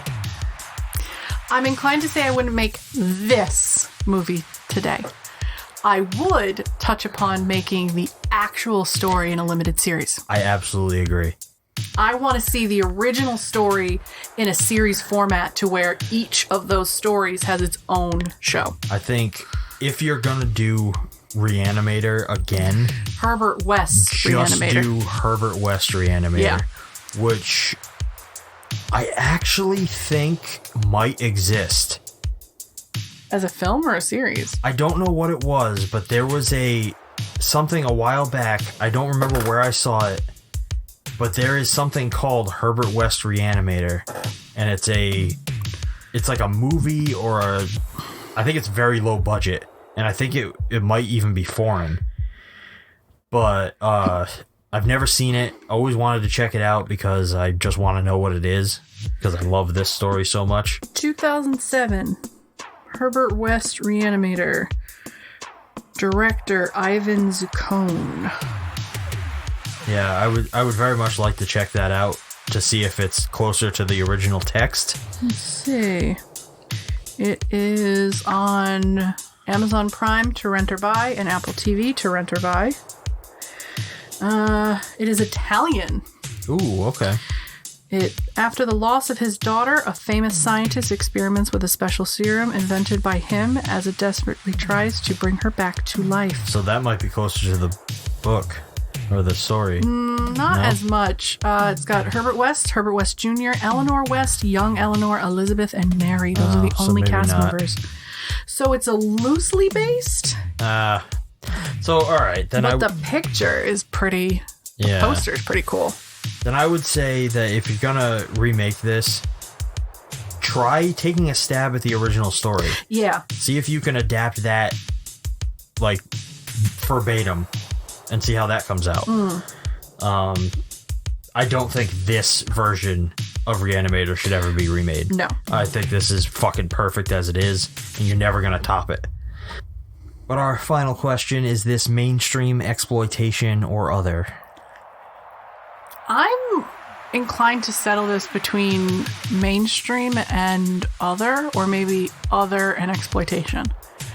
Only because there's a pretty wide margin. All right. The whole thing. I would put like mainstream in because they did try to get some big names into this and try to make like, oh, Barbara Crampton, this old dude. Sorry, I forgot pretty much the rest of the cast. David Gale, you know, but they tried to get big names on the book where, okay, let's try and make this, but then there's a lot, they don't skimp on the graphic blood or the nature of the film or the nudity. And nobody was asking for this. So I'm actually going to stick this in other. That's where I'm going to put it. I'm going to put it into other. They tried to mainstream this, but this is very much other. What about you? I'd actually call this exploitation. You know, just when I think I can fucking read this man's mind, I can't. I'm trying so hard. I suck at this game, guys. Most people probably wouldn't call this exploitation, but No. I think I would because it checks off most of the boxes. Like it milks this thing for pretty much everything it's worth. It turns it into a like zany fucking crazy ass fucking thing with like as much nudity as they could throw in, as much gore as they could throw in, and it doesn't hold back. Like, I would probably call it an exploitation. It's a more modern exploitation, but Exploitation. it's an exploitation nonetheless. All right. You have anything else you'd like to say about Re-Animator? I think on the anniversary of watching Re-Animator, we should bring back Bride of Re-Animator. So catch you guys here this time next year when we watch the second half of this. Dun, dun, dun. Unfortunately, we can't watch the third. We don't have a copy, or there is no copy? Came out in 2003. Oh, shit! I think it was 2003. So no, we have to stop at Bride of Re-Animator. Hang on. Which one was that one called? Beyond. It is 2003! Maybe we'll have to do some kind of special thing for that, but maybe for our supporters, we'll throw up a special episode. I'm heartbroken. Why did they wait so long to do 13 years? Yeah, it was a while. Damn. It gets crazy. It looks pretty good in 2003. It does. It's free on Tubi. So we can watch it, but we'll just never tell anybody else about it. Keep our feelings to ourselves. Alright, I think that brings our discussion on Re-Animator to an end. But don't go anywhere just yet. Stay tuned for the coming attractions.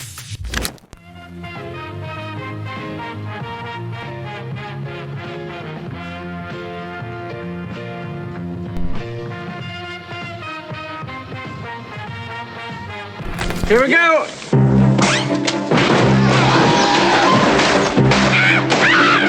I don't want to have to kill you. Don't you threaten me, Drum Eaton. Drum would never, ever point a gun at a lady. Your husband is a boil on the butt of humanity. TriStar Pictures presents Well, this is it. You're finally rid of me. Sally Field, I think you'll be back every now and then. Dolly Parton, How's your family? Louis brought his girlfriend home, and the nicest thing I can say about her is all of her tattoos are spelled correctly. I miss Weed. Ugh, leave me alone. Shirley MacLaine, I'm not crazy, Malin. I've just been in a very bad mood for 40 years. Daryl Hannah, Miss Trudy, I swear to you that my personal tragedy will not interfere with my ability to do good hair. Olympia Dukakis, Looks like two pigs fighting under a blanket. Julia Roberts, I'm gonna make you very happy. I want a child of my own. Your poor body has been through so much. Why would you deliberately do this to yourself? Diabetics have healthy babies all the You are special, Shelby. time has made them close. Life She's gonna have a baby. Go get a doctor. has made them friends. Steel Magnolias, the funniest movie that will ever make you cry. I'd like to go on record and say that I'm not at all excited about next week. Why aren't you excited about this wonderful, heartfelt tale about women in the South and how life goes on? It sounds like shit. I have never seen this movie. Neither have I. But back when the pandemic was full swing and I got into TikTok, I saw tons of clips of this movie. And the one thing that always got me is one of the girls in it, or the girl in it, is diabetic. Oh, really? And I'm like, well, she's type 1 diabetic, so it's different from, being type 2. Or as I call it, diabetic light. No hate to anybody who has type 1 diabetes. More heart to you. It is tough. I mean, having type 2 diabetes is tough, but I could never ever imagine having the type 1. But I've seen clips and it's a feel good kind of like heartfelt movie for a little bit, and then it gets sad.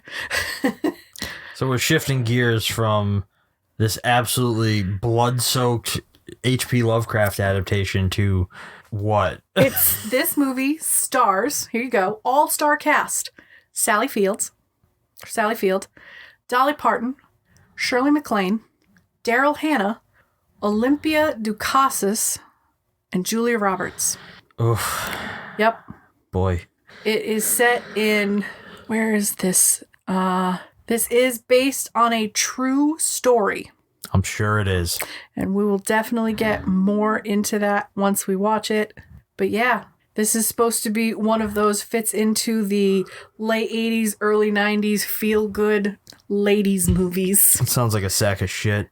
I can't wait for us to watch this because it's nice for you to watch a movie that you're going to hate for once. There's been a couple of those so far. I mean, you thought you were going to hate Event Horizon and you didn't. You actually saw some stuff and kind of enjoyed the run through we had of it. I grew up with Event Horizon. What the hell are you talking about? You thought you were going to hate it. No. There have been a number of movies I've hated. I've never seen this. I might hate it. I don't like a lot of girly movies. I don't. One being, growing up, I loved Titanic, but I would never put the second tape in. Well, eventually you're going to for this podcast. Nah, that's too mainstream. It's not even part of the Grindhouse world. We can't watch it. Besides, James Cameron is a piece of shit. Whoa. I smell divorce. We're not even married. Fine. I get the black cat in the divorce. No, fuck you. No, I get the black one. No, I bought you the other one. She's just like, what? Oh, they're grooming each other, and soon they'll be murdering each other. But yeah, I'm excited to watch what was a huge blockbuster movie back in late 80s, early 90s. Because this is the type of stuff that now that we're getting into almost our second year of the podcast, oh God, planning it out, we're going to be doing less and less of these. So I kind of want to touch upon some bigger names. We are still going to do bigger movies, but not as frequently fewer and further between. Yeah, not as frequently as this. Because let me tell you, this is almost rounding out our November at this moment. I think we're moving into December. Yeah. And that means it's Christmas soon. Fuck. On that note, my dear. Close it out. We're closing it out. All right. If you want to keep up on everything that we're doing, follow us on Facebook and Instagram at Grindhouse Podcast. We're on Twitter at GrindhouseCast. Find us on Discord, where you can chat with Leah about this film or any of the films that we previously covered, or you can suggest us some new movies. All the links for everything are going to be down in the show notes. Listen to us first thing every Monday morning and give us a rating on Spotify, Apple Podcasts, Google Podcasts, Stitcher, or wherever you get your morning fix. If you like what we're doing and you want to show this show some support, you can subscribe to the show on Patreon or directly through Acast, where you can get yourself access to ad-free listening or unlock some fun exclusive bonus content that we've been uploading for just for our supporters, really. We're hoping to get a lot more of that out very soon, so stay tuned, subscribe, stick with us. Please. It's going to be a good time. Please stay here. We need you. We're dying without you. Help us. Jesus.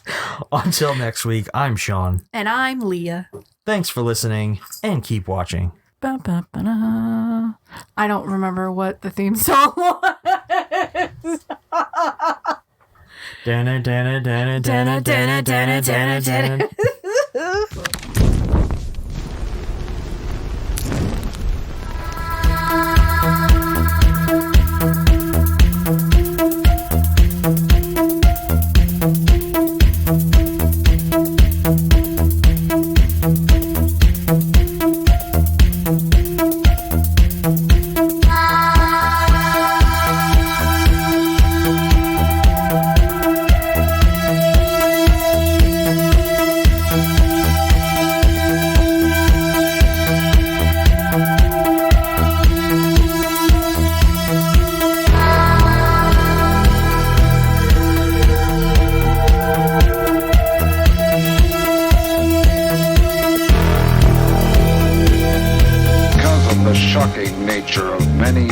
In this film, it is definitely not recommended for the squeamish.